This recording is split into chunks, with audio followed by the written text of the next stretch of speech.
I think the primary contradiction in our world today are between the forces that are trying to construct a multipolar world and the forces who want to preserve a unipolar world.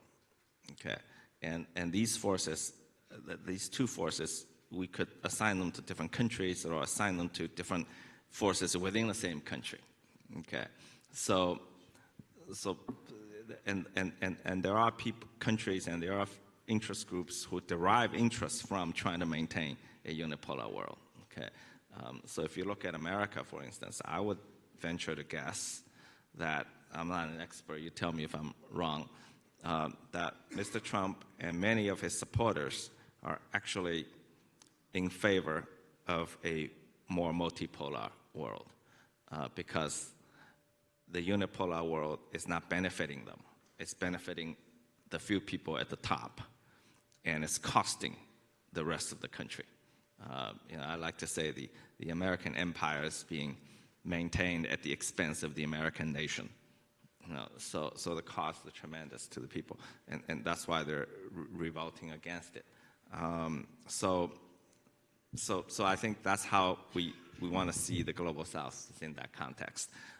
What we have in common among virtually all the Global South countries is that we'd like to have a multipolar world and a more inclusive world.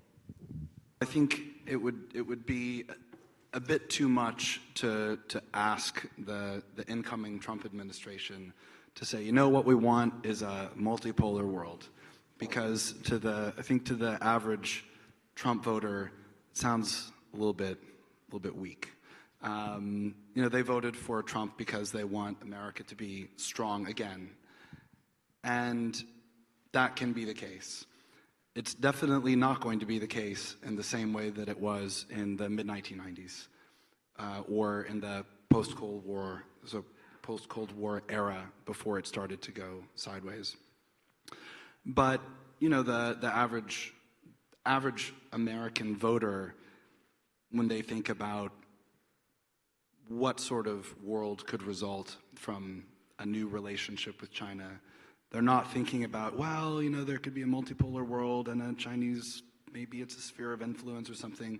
They're thinking about the spy balloon, which was maybe a weather balloon, but it doesn't matter. They're thinking about the balloon and how awesome it was when we shot it down with a $1 million missile, because more expensive means better. This is very important to think within this framework.